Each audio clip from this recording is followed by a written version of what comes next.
Good morning!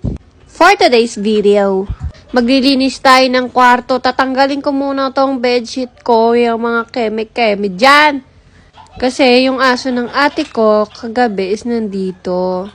Kaya amoy doggy, pero mabango naman siya. Pero, syempre, as ako na hindi naman talaga mahilag sa aso, syempre hindi ko gusto pa rin yung amoy. Pinipilit ko yung sarili ko, guys, na magustuhan ng aso.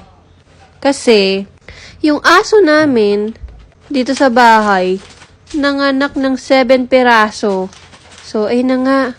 Gusto ko, matuto para, alam nyo na yun, maalagaan ko sila. Pero yung iba naman doon is ipamimigay ko.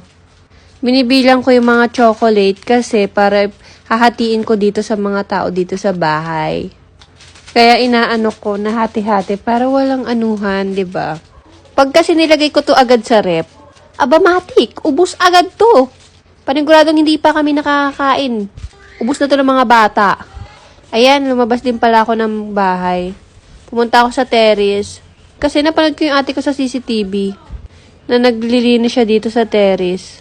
Tapos ayun, nanghingi siya sa akin ng tulong na tanggalin ko daw yung hose. Tumulong na rin ako sa kanya maglinis. Next time papalagyan namin to ng bubong. Etong terrace namin. Para mas nakakatambay kami dito. At, yung sa part ng bubong is lalagyan namin ng parang pwedeng pagsampayan. Kasi dito talaga sa bahay namin, wala talaga kaming sampayan. Kaya gusto ko talaga pag nagawan din ng bubong is malagyan ng pwedeng pagsampayan. Para 'di ba? Ayan, meron kami diyang tanglad. Grabe na yung tubo ng tanglad kaya ayan ang ginagawa ko. Nilalagay ko sa sako. Then sabi ni ate siya na daw.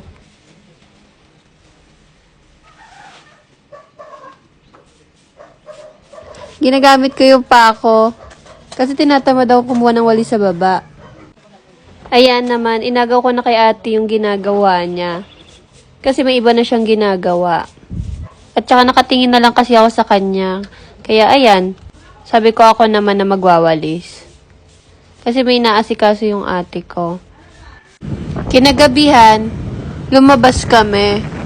Ate ko nagdadrive ng isang sasakyan. Ako naman nakaangkas sa motor. Kasi hiniram ng isa naming ate yung isang sasakyan.